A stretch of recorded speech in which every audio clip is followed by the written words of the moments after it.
بسم اللہ الرحمن الرحیم۔ السلام علیکم ورحمۃ اللہ وبرکاتہ۔ جمعہ کی تیاری کیسے کرنی چاہیے؟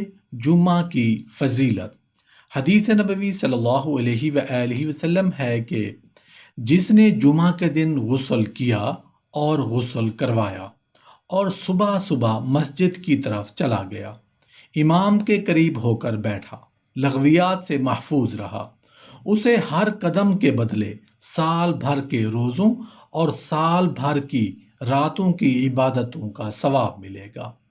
غسل کرانے کا مطلب ہے کہ جمعہ کی شب اپنی بیوی یا لونڈی سے ہم بستری کی تاکہ خود بھی غسل کرے اور اسے بھی غسل کرائے۔ اس لیے شب جمعہ میں ہم بستری اہل علم کے نزدیک مستحب ہے۔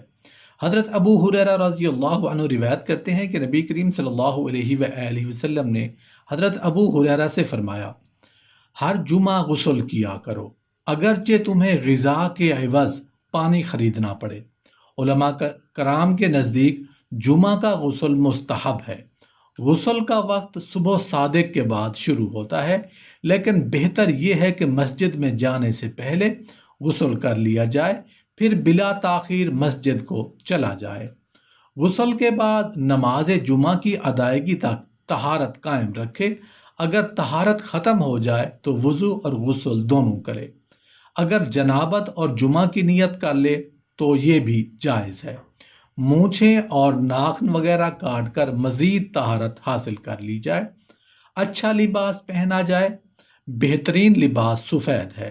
پگڑی باندھنے اور چادر اوڑھے، کیونکہ ایک حدیث میں ہے کہ فرشتے جمعہ کے دن پگڑیوں والوں کے لیے استغفار کرتے ہیں۔ بہترین خوشبو کا استعمال کریں جس کی مہک تیز ہو مگر رنگ ظاہر نہ ہو، اور پورے وقار کے ساتھ عاجزانہ حالت میں اللہ کا محتاج بن کر بکثرت دعا مانگے۔ نبی کریم صلی اللہ علیہ وآلہ وسلم پر درود بھیجیں۔ مسجد کی طرف جاتے ہوئے اللہ کے دیدار کی نیت کر لیں۔ فرائض اور مسجد میں وقوف کرتے وقت اللہ کا تقرب پیش نظر ہو۔ مسجد کے راستے میں اپنے اعضاء کو لہویات اور لغویات سے بچائے رکھیں۔ جمعہ کے دن اپنے آرام اور لذت کو چھوڑ کر درود و سلام اور عبادت کا خاص اہتمام کریں۔ صبح سے لے کر نماز جمعہ تک عبادت میں مصروف رہیں۔ جمعہ سے لے کر عصر تک وعظ میں مصروف رہیں۔ عصر کے بعد سے مغرب تک تسبیحات اور استغفار کرتے رہیں۔ جمعہ کے علاوہ بھی لا الہ الا اللہ کا ذکر سب سے افضل ہے، یعنی اللہ کے علاوہ کوئی معبود برحق نہیں، وہ تنہا ہے، اس کا کوئی شریک نہیں، اسی کے لیے ملک ہے، عظمتیں ہیں، وہی موت و حیات کا مالک ہے، وہ ہمیشہ سے قائم ہے، اسے فنا نہیں، اس کے ہاتھ میں تمام بھلائیاں ہیں اور وہ ہر چیز پر قادر ہے۔ ابو سلمہ ابو ہریرہ رضی اللہ عنہ سے روایت بیان کرتے ہیں کہ نبی کریم صلی اللہ علیہ وآلہ وسلم کا ارشاد گرامی ہے، تمام دنوں میں جن میں سورج طلوع ہوتا ہے جمعہ کا دن افضل ہے۔ اللہ تعالیٰ نے جمعہ کے دن حضرت آدم علیہ السلام کو پیدا کیا، اسی دن جنت میں داخل کیا، اسی دن انہیں جنت سے اتارا گیا، اسی دن قیامت آئے گی۔ جمعہ کے دن ایک ساتھ ایسی ہے جس میں کوئی بھی مومن دعا مانگے تو اللہ تعالیٰ اس کی دعا ضرور سنتے ہیں۔ ابو سلمہ فرماتے ہیں کہ عبداللہ بن سلام کہا کرتے تھے کہ اس ساتھ یعنی اس لمحے کا مجھے علم ہے، یہ دن کی آخری ساعت ہے، اسی ساعت میں آدم علیہ السلام کی پیدائش ہوئی۔ اللہ تعالیٰ نے فرمایا انسان جلدی میں پیدا کیا گیا ہے۔ نبی کریم صلی اللہ علیہ وآلہ وسلم نے ارشاد فرمایا جمعہ تمام دنوں کا سردار ہے اور اللہ کے نزدیک تمام دنوں سے افضل ہے، حتیٰ کہ عید کے دن سے بھی افضل ہے۔ اس کی 5 خصوصیات ہیں۔ اس دن آدم علیہ السلام کو پیدا کیا گیا، اسی دن انہیں زمین پر اتارا گیا، اسی دن وہ فوت ہوئے۔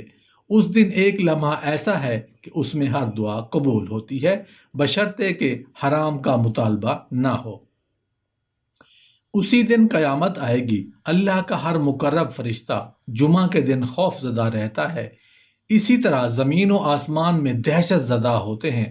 حضرت ابو ہریرہ رضی اللہ عنہ سے روایت ہے کہ آپ صلی اللہ علیہ وآلہ وسلم نے ارشاد فرمایا، شاہد جمعہ کا دن ہے، مشہود عرفہ کا دن ہے، اور موعود قیامت کا دن ہے۔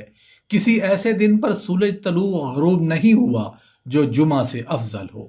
حضرت علی رضی اللہ عنہ سے روایت ہے کہ میں نے نبی کریم صلی اللہ علیہ وآلہ وسلم سے سنا کہ جمعہ کے دن شیطان لوگوں کے پاس جھنڈے لے کر بازاروں میں آ جاتے ہیں، جبکہ فرشتے رجسٹر لے کر مسجدوں کے دروازے پر کھڑے ہو جاتے ہیں اور مسجد میں آنے والوں کا نام تحریر فرماتے ہیں۔